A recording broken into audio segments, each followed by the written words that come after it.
नमस्कार, एक बार फिर स्वागत है मेरे YouTube चैनल निवेश बडी में। From last 30 years I have been empowering my investors how to invest and where to invest. एक डिस्क्लेमर है शुरू करने से पहले कि mutual fund investments are subject to market risk. Please read scheme related documents carefully before investing.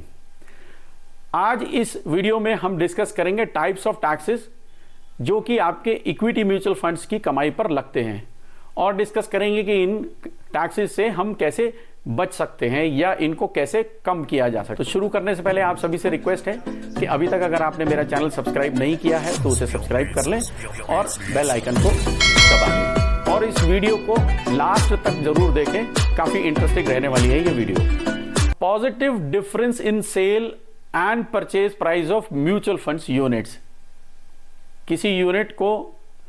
किसी mutual fund को बेचने और खरीदने का जो पॉजिटिव डिफरेंस होता है उसको हम कमाई कहते हैं।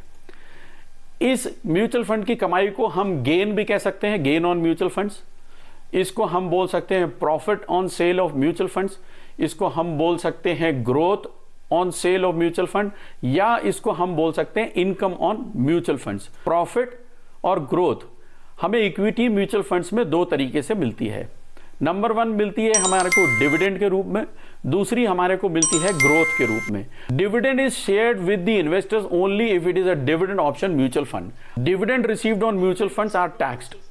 जो भी डिविडेंड की आपकी कमाई होती है वो टैक्सेबल होती है, आपकी एग्जिस्टिंग इनकम के अंदर वो जुड़ जाती है। साथ ही साथ अगर एक फाइनेंशियल ईयर में आपका डिविडेंड 5,000 से ज्यादा है, if it exceeds 5,000 rupees, then there will be TDS also. मेरी रिक्वेस्ट है आपसे कि इक्विटी म्यूचुअल फंड खरीदते वक्त डिविडेंड ऑप्शंस को ना लें, सिर्फ ग्रोथ ऑप्शन को लें, बिकॉज ये इनकम जो है वो टैक्सेबल होती है। इक्विटी म्यूचुअल फंड्स की प्रॉफिट या ग्रोथ पे टैक्स कम से कम लगे या टैक्स बिल्कुल ना लगे, तो उसके लिए आपको सिर्फ ग्रोथ ऑप्शन ही लेना चाहिए, डिविडेंड ऑप्शन नहीं लेना चाहिए। जो एक साल से पहले बेचे हुए म्यूचुअल फंड पर इनकम होती है उसको हम शॉर्ट टर्म कैपिटल गेन कहते हैं। इस तरीके के गेन को शॉर्ट टर्म माना जाता है बिकॉज ये एक साल से पहले बेच दिया जाता है। दूसरी ओर अगर देखेंगे तो लॉन्ग टर्म कैपिटल गेन माना जाता है उस गेन को जो म्यूचुअल फंड की सेल पर एक साल बाद आपको मिलती है। As per section 111A of income tax act, ऐसी कमाई जो कि म्यूचुअल फंड की सेल पर एक साल से कम होल्डिंग पर मिलती है वो शॉर्ट टर्म गेन होती है, और उसके ऊपर जो टैक्स लगता है उसको हम short term capital gain tax कहते हैं। इसके ऊपर जो टैक्स लगता है वो 15% का फ्लैट रेट है। Now we will discuss long term capital gain tax. As per section 112A of income tax act, ऐसा कोई प्रॉफिट, ऐसा कोई गेन, ऐसा कोई इनकम जो कि इक्विटी म्यूचुअल फंड्स के 12 महीने से ऊपर की होल्डिंग पर आपको प्राप्त हुई है, ऐसे गेन, ऐसे प्रॉफिट, ऐसी इनकम को हम long term capital gain tax कहते हैं। और अब ऐसी इनकम के ऊपर जो टैक्स का रेट है वो 10% का है इन एक्सेस ऑफ 1 लाख, यानी कि 1 लाख से ऊपर की यदि आपकी कमाई है तो जो ऊपर का हिस्सा है उसके ऊपर 10% का टैक्स देना है। फॉर एग्जाम्पल, आपने इक्विटी म्यूचुअल फंड की 3,000 यूनिट 100 रुपीज पर यूनिट के भाव से 25 जुलाई 2022 को परचेज करी, करेक्ट? तो आपकी परचेज वैल्यू क्या हो गई? सिंपली 3 लाख रुपए।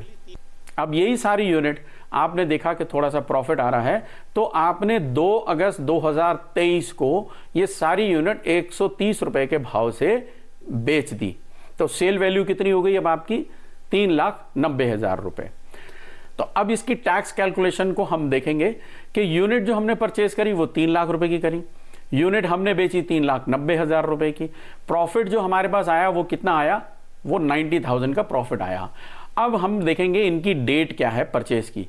इसकी परचेज की डेट है हमारी 25 जुलाई 2022 और सेल की डेट है 2 अगस्त 2023।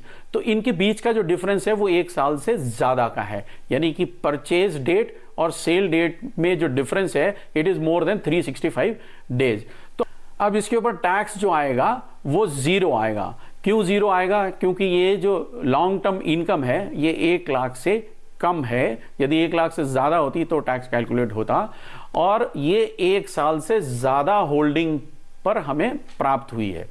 एक दूसरे एग्जाम्पल से अब इसको हम समझ लेते हैं कि मान लीजिए कि अब हमने जो 3,000 यूनिट्स 25 जुलाई 2022 को खरीदी हैं वो इस बार हमने 90 रुपीज़ की खरीदी हैं और इनकी परचेज वैल्यू कितनी हो गई 2,70,000 रुपये। सेम यूनिट्स को हमने सभी यूनिट्स को 2 अगस्त 2023 को 130 रुपए के भाव से सेल कर दिया, यानी हमने अपने म्यूचुअल फंड्स बेच दिए। तो इनकी सेल वैल्यू अब निकल के आई 3,90,000 रुपये। आइए इस पर टैक्स कैलकुलेट करते हैं।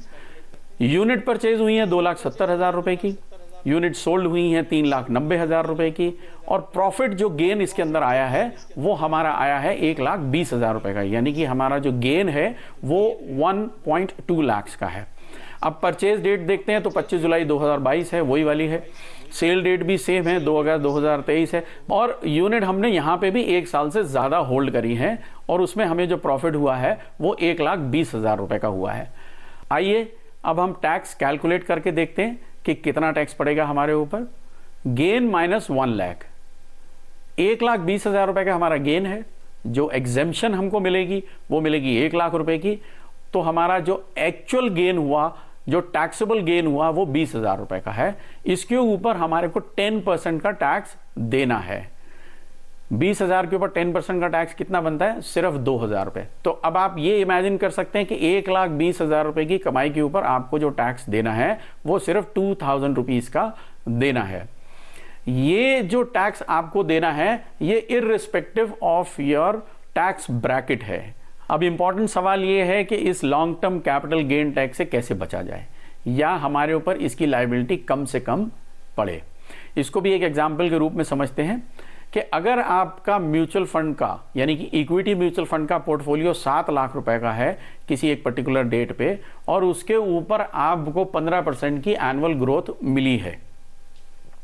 ये ग्रोथ होगी लगभग 1,05,000 रुपए की हर साल, करेक्ट। अब इस पोर्टफोलियो को, टोटल पोर्टफोलियो को आप लगभग 6 साल के बाद विड्रॉ कर लेते हैं या रिडीम कर लेते हैं, सारा पैसा आप निकाल लेते हैं, तो इसके ऊपर लॉन्ग टर्म गेन जो आपका बैठेगा वो लगभग 6,30,000 रुपए का बैठेगा। अब इस पर टैक्स कैलकुलेट करते हैं। कैसे बैठता है कि लॉन्ग टर्म टैक्सेबल ग्रोथ आपके पास कितनी आई है? 6,30,000 रुपए की, जिसमें से 1 लाख रुपए की आपको एग्जेम्पशन है, 5,30,000 रुपए आपकी टैक्सेबल ग्रोथ रहेगी, यानी कि टैक्सेबल लॉन्ग टर्म गेन है, और इसके ऊपर आपको 53,000 का टैक्स देना है। बिकॉज 5,30,000 का 10% जो है वो आपका 53,000 रुपये यानी 53,000 का टैक्स बनता है। ये तो बड़े अफसोस की बात है कि मेरी कमाई हुई और उसके ऊपर मैंने 53,000 रुपये का टैक्स दे दिया। तो इसके लिए आपको एक स्मार्ट गेम खेलना है। अब what is the smart way? Let's see. Don't wait for more years. अपने प्रॉफिट को बुक करने के लिए लंबे समय तक का इंतजार ना करें। पिछली स्लाइड में आपने देखा जैसे आपको 6,30,000 रुपए का प्रॉफिट 6 सालों में हुआ। यही प्रॉफिट अगर 1,05,000 रुपए का प्रॉफिट आप हर साल अगर बुक कर लेते तो ये 1 लाख रुपए की एग्जेम्पशन जो आपको 6 साल में एक बार मिली है वो आपको हर साल मिलती। Very simple. Now how to book profit? Either switch your equity mutual fund to liquid funds for few days and then repurchase the same equity fund.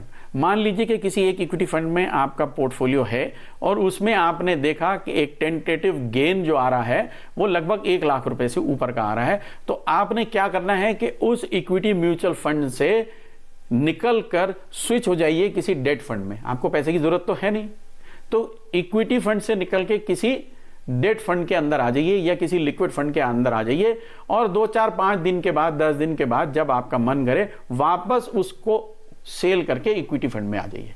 अब ऐसे में क्या होगा कि आपका प्रॉफिट बुक हो जाएगा। दूसरा तरीका यह है कि 1 लाख रुपए का प्रॉफिट जैसे ही आपको नजर आए उस म्यूचुअल फंड की यूनिट्स को आप बेच दीजिए और उसका पैसा रिडीम करके अपने बैंक अकाउंट में ले लीजिए। हफ्ते 10 दिन बाद वो वापस उसी फंड में आप री इन्वेस्ट कर सकते हैं। तो ऐसे में क्या होगा कि फिर वही 1 लाख रुपए की छूट आपको हर साल मिल जाएगी। ऐसा करने से क्या होगा कि जो 6,30,000 रुपए का प्रॉफिट 6 सालों में था वो हर साल में 1-1 लाख रुपए से ज्यादा डिवाइड हो जाएगा, और एवरी ईयर आपको long term capital gain tax के अंदर 1 लाख रुपए की छूट मिल जाएगी, एग्जेम्पशन मिल जाएगी, और आपकी टैक्स की लायबिलिटी जो है वो रिड्यूस हो जाएगी। तो इस टैक्स को बचाने के लिए, इस एक्सरसाइज को करने के लिए कुछ इंपॉर्टेंट पॉइंट्स हैं जो आपको ध्यान रखने हैं। Number 1, check your tentative gain. If it is around 1 lakh, then only do this exercise. अगर आपका गेन कम है 30, 40, 50 हज़ार रुपए का है किसी फंड में, तो ये एक्सरसाइज ना करें जब तक कि वो 80, 90 हज़ार या 1 लाख के आसपास नहीं पहुंच जाता है। दूसरा इंपॉर्टेंट पॉइंट है कि चेक दी एग्जिट लोड। अक्सर म्यूचुअल फंड्स के अंदर कुछ समय तक एक एग्जिट लोड जो है वो एप्लीकेबल होता है, तो प्लीज़ ये ध्यान रखें कि आप कभी भी एग्जिट कर रहे हैं या स्विच कर रहे हैं किसी इक्विटी म्यूचुअल फंड से, तो एग्जिट लोड को ध्यान में रखते हुए करें, कहीं ऐसा नहीं हो कि एग्जिट लोड की वजह से आपका कुछ नुकसान हो जाए। So thank you so much for watching this video. Hope you like this video, and in the end Nivesh Vidhi always wishes you huge profit on all your investments with least tax liability. So happy investing, keep watching Nivesh Vidhi.